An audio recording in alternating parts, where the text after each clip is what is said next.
Welcome back, viewers, to Nelly's TV. This is the third part of our discussion on why and how terrorism entered Nigeria. If you've not watched the first and second parts, please go and look for them and watch. They are there also on our channel. So before we continue, I would like to thank you for coming back and also urge you, if you have not subscribed to our channel, to please do so, like the video and share it with your friends and family. Let's go. So in the second part of this video series, we saw how Muhammad Yusuf formed Boko Haram, but it was at the very early stage. They were not yet radical, but the group continued to grow because, of course, they had the support of the elites of the north, mostly Fulanese and Muslims, who were supporting them to carry on the agenda of Sharia and the implementation of the jihad. Remember that their jihadist activity got obstructed by Britain when Britain came and amalgamated Nigeria and colonized it. So their jihadist activities stopped and could not go further. In fact, it stopped somewhere in Kwara State. Okay, so the northern part of Nigeria were still somehow free from the jihadist activity. So now they want to resurrect it. Okay, but when they began to get radical, what happened? It was during the time of Obasanjo was lucky. He only faced Sharia, which was operated by some states. But this time around, when President Jonathan came into power, Boko Haram came up and it was a non-state actor. So their activities were criminal, becoming criminal, and they were attacking people just anyhow. So let's see what transpired from that time on. Jonathan decided to face these people squarely, but listen to what happened when Jonathan wanted to make the move, to tell you that the activities of terrorists in Nigeria is a well-orchestrated act of the North, most precisely the Fulanese, and Britain and the United States. Listen up.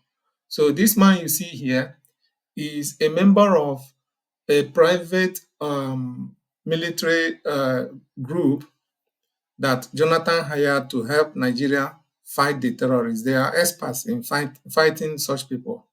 But hear him out. Mop up one area in the south was the start, and after that was done, mop up in the north. The division would follow behind, occupy terrain. We would train the division in situ in defensive positions, etc.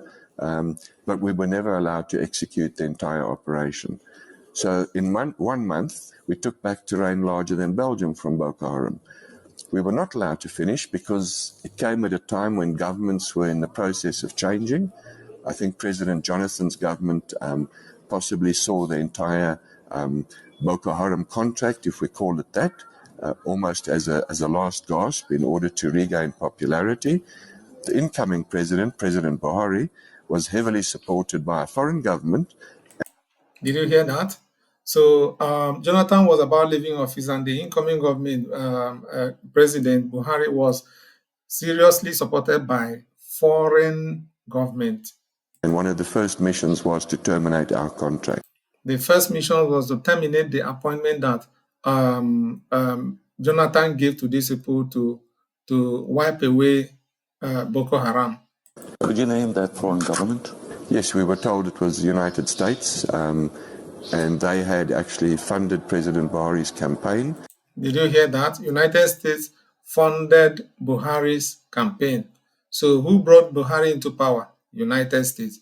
And of course, Britain was involved, but they were playing behind the scene. We know. The campaign manager for President Buhari came from the US.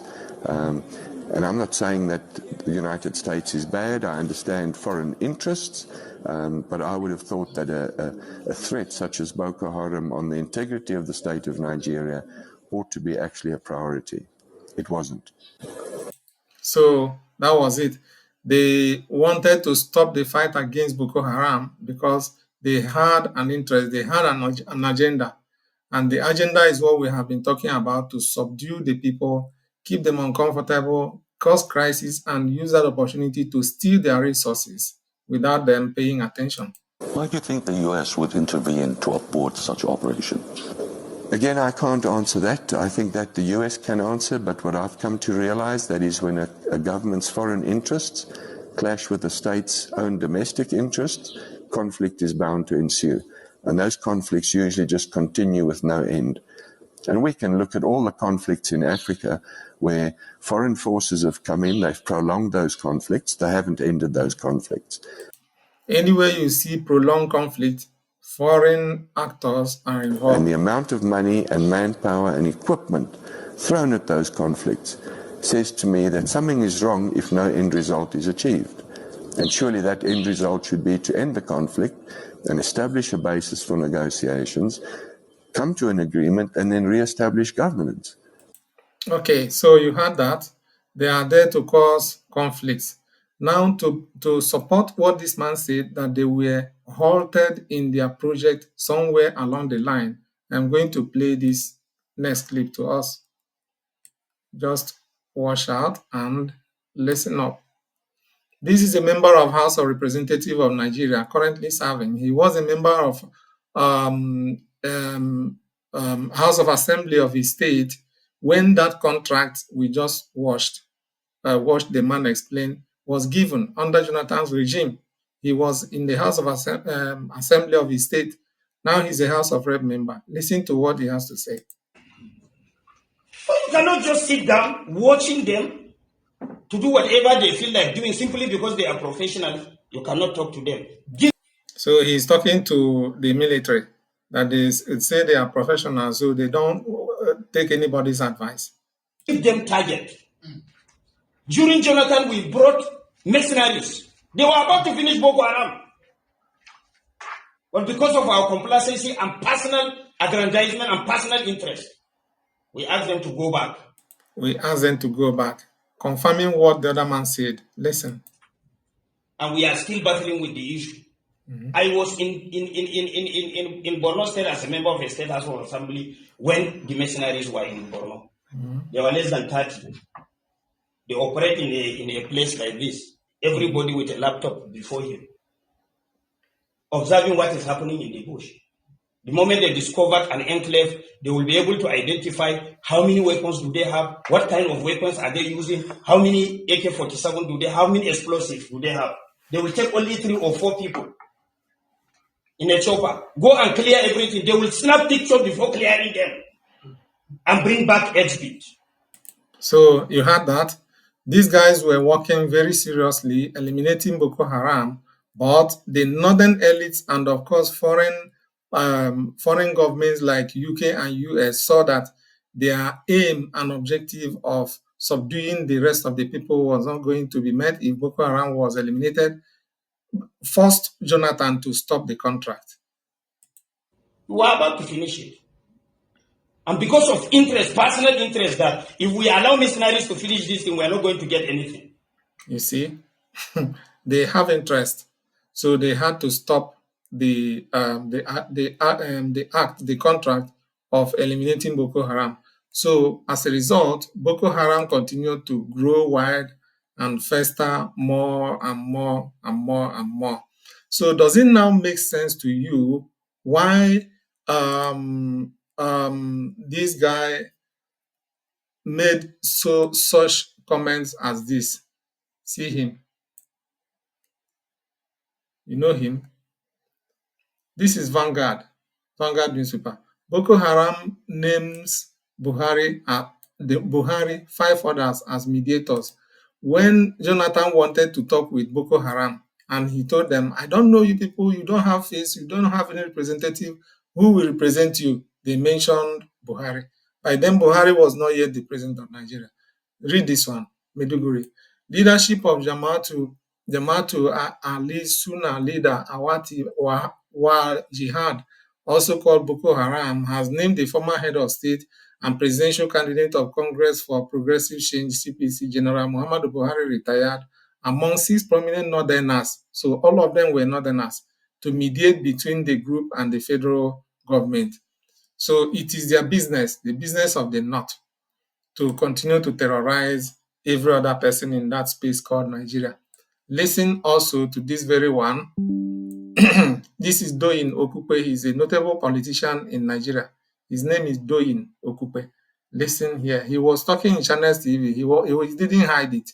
He wasn't hiding it. Listen. A very well-known leader in this country said that any attempt to attack and fight insurgency is an attack on the North.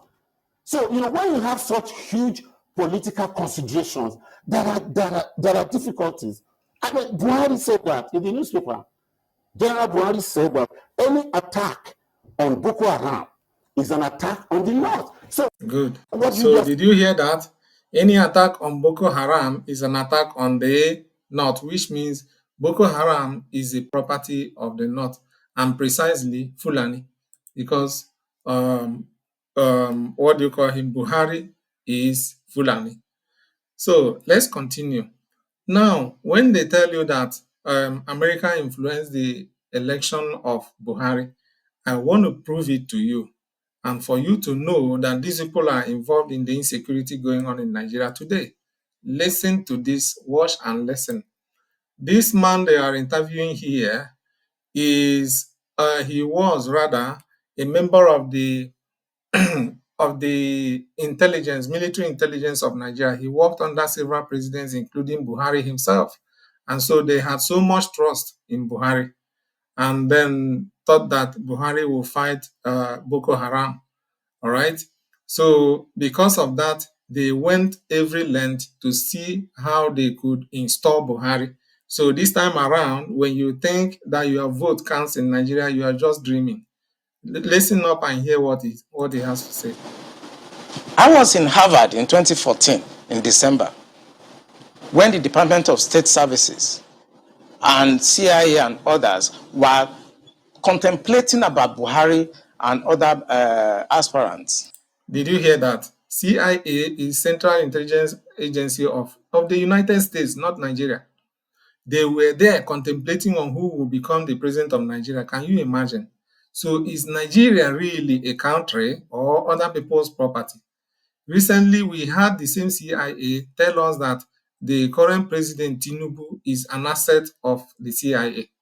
So the president of a country is an asset of just one agency of a government of another country. Is that not a shame?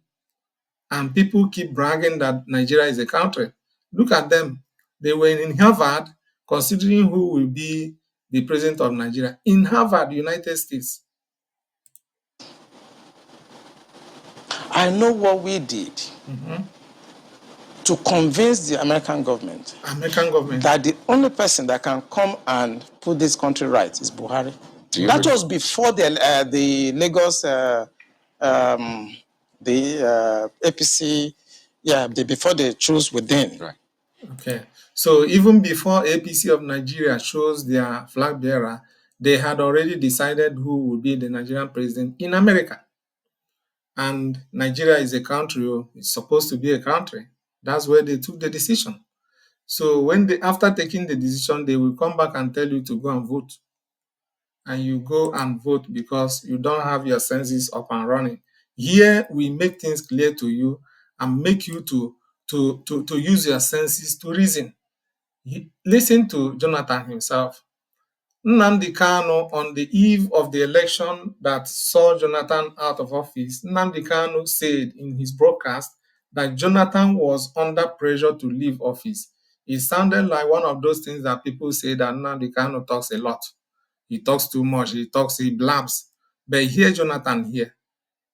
The level of interference by the Obama's government was very overwhelming. It's not as if I couldn't have won the election even with that. But if by my own thinking and also the way some other people look at it, they go outside the normal diplomatic relationship, then it should be mentioned. Good. So that was what happened. Jonathan himself said that the level of interference from Obama precisely was overwhelming. And that was how he said, okay, instead of continuing and then throw the whole country into trouble, let me just leave. He was a gentleman in his attitude. Now, listen to the one that will blow your mind, and you know that that country called Nigeria is irreparable. Just listen up.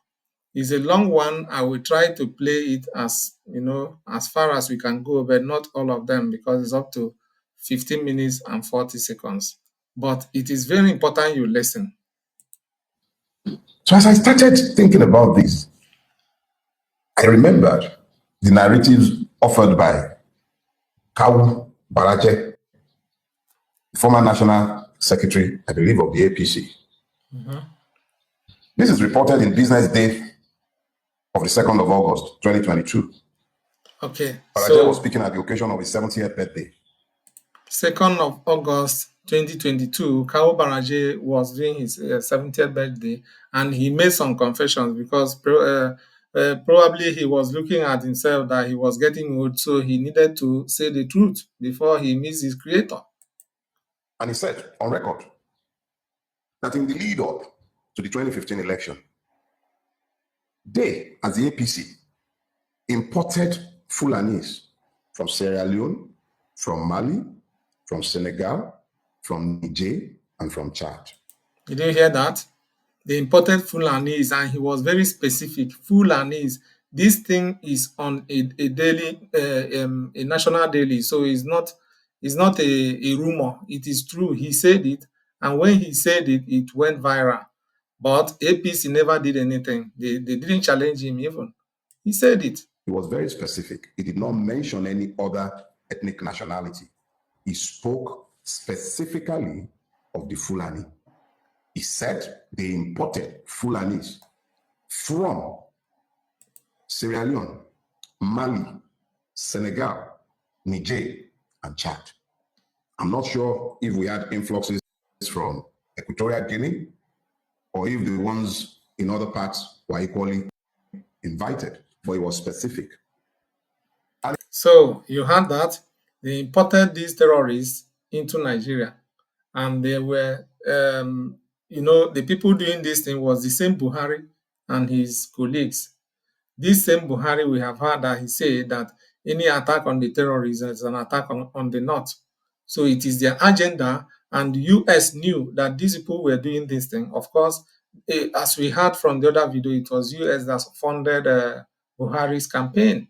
So they funded him to bring in terrorists into Nigeria and destabilize it. Listen up.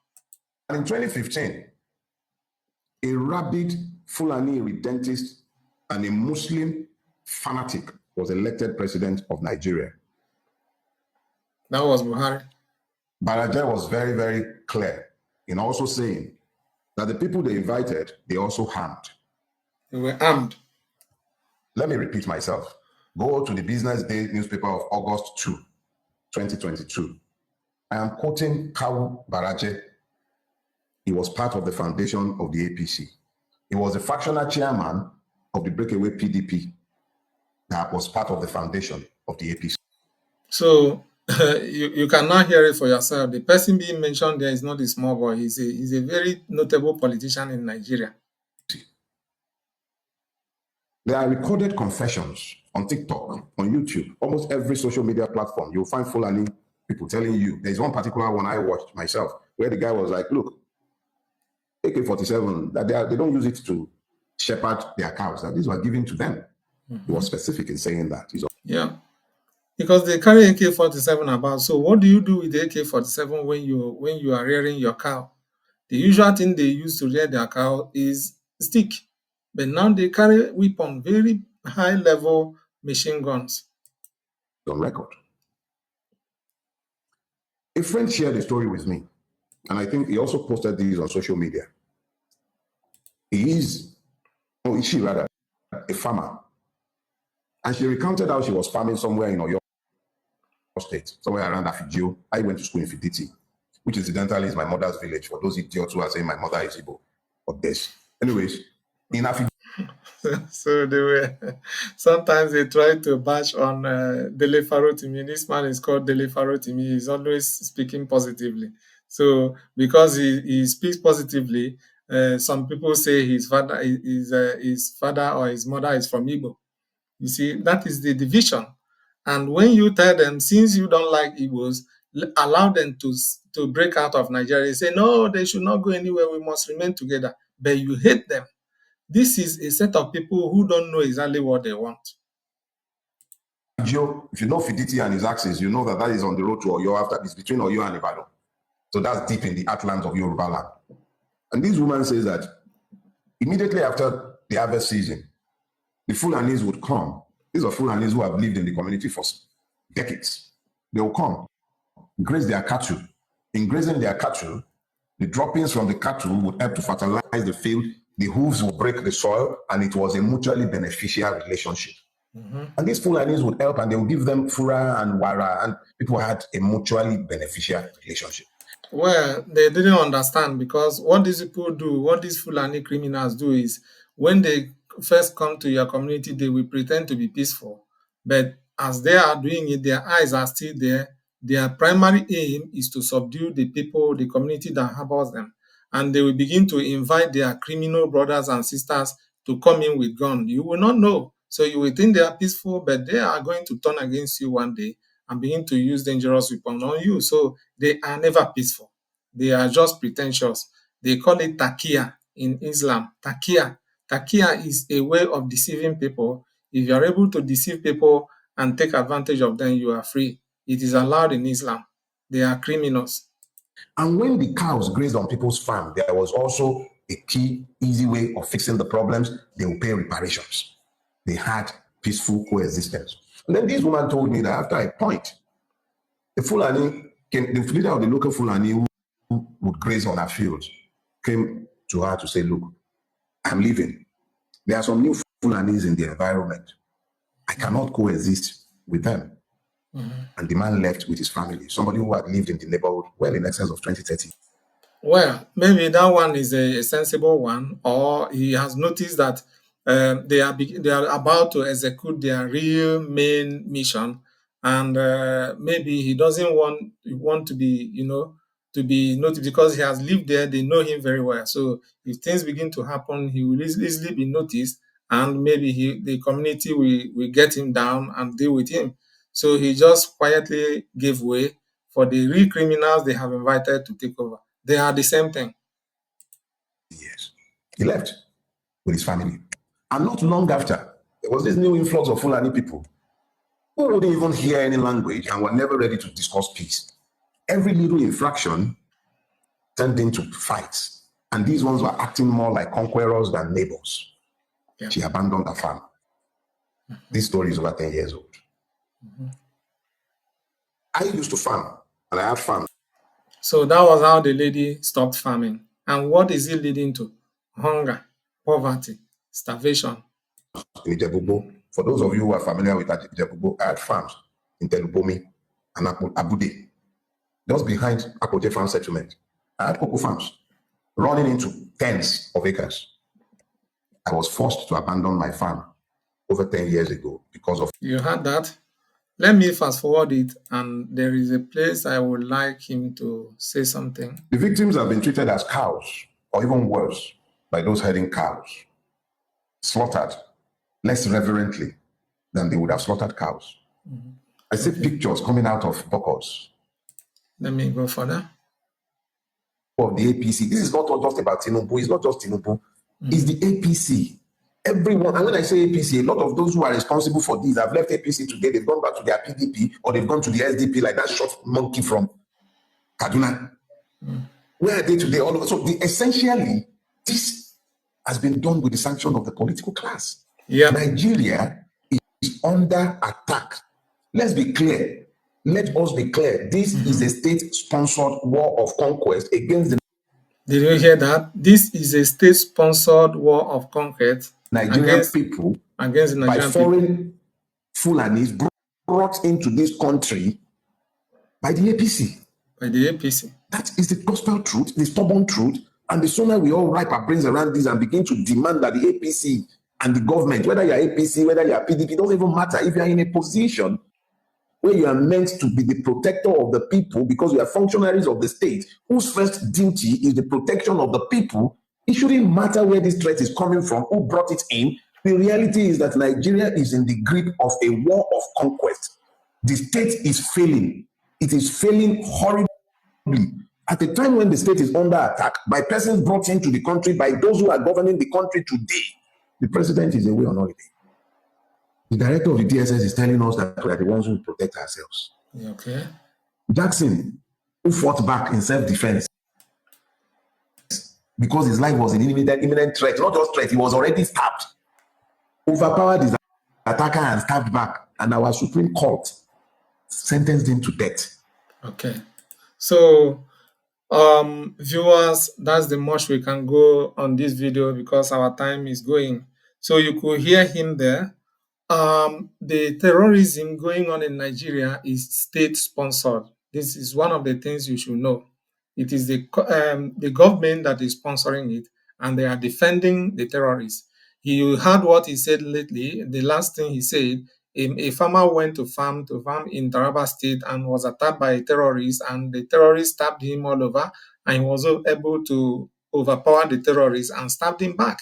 The terrorist died, and the Supreme Court of Nigeria sentenced this farmer to death by hanging.